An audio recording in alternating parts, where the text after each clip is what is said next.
Hello बच्चों, welcome all of you. आज हम लोग अध्ययन करेंगे बायोलॉजी के क्लास 11th से सजीव जगत यानी लिविंग वर्ल्ड से।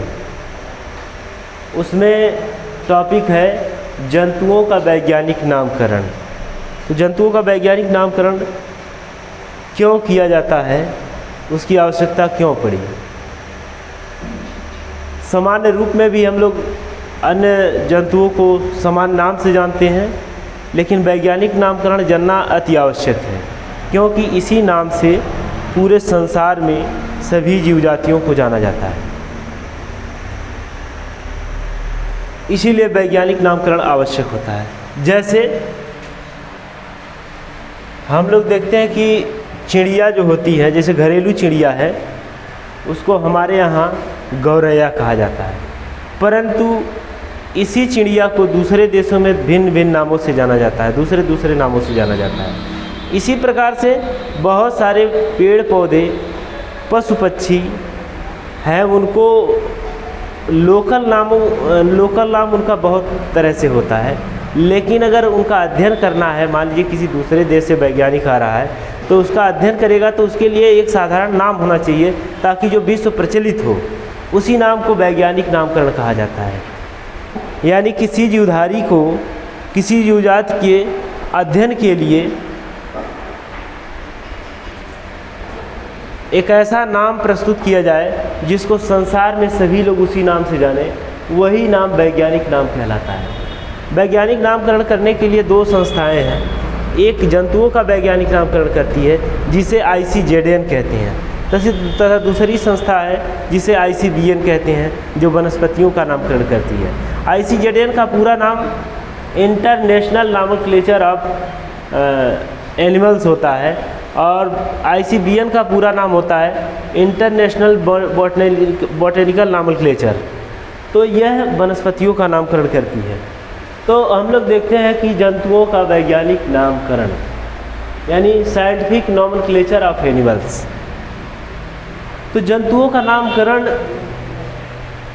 उनके अध्ययन में आसानी के लिए किया जाता है। जैसे घरेलू चिड़िया भारत में गौरैया के नाम से जाना जाता है।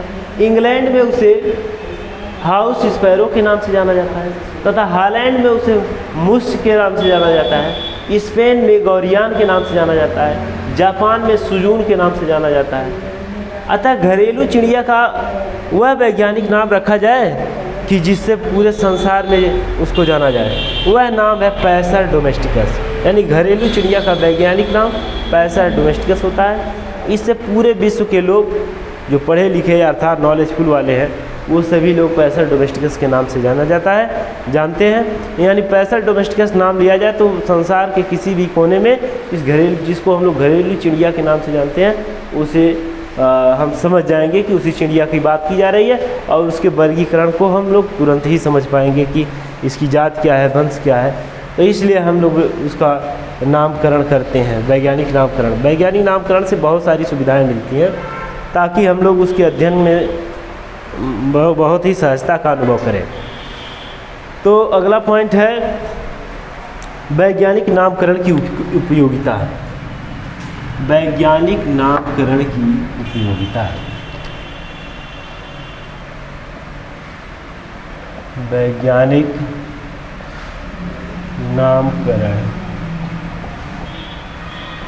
की उपयोगिता।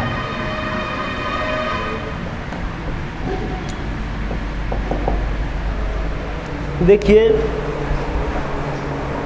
जीवधारियों के साधारण बोलचाल के साधारण नामों की अपेक्षा वैज्ञानिक नामों का उपयोग करना अत्यधिक कठिन होता है, किंतु इसकी उपयोगिता अधिक होने के कारण इसे सर्वमान्य किया गया। इसके कुछ प्रमुख निम्नलिखित कारण हैं जिसके वजह से हम लोग वैज्ञानिक नामकरण करते हैं। पहला है कि किसी भी नवीन खोज के जीवधारी की विस्तृत व्याख्या अथवा अध्ययन करना वैज्ञानिक नामकरण से संभव हो जाता है।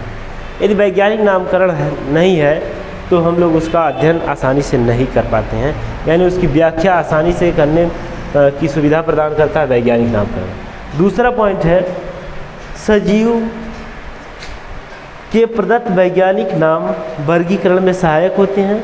वैज्ञानिक नामों का अभाव में वर्गीकरण असंभव हो जाता है।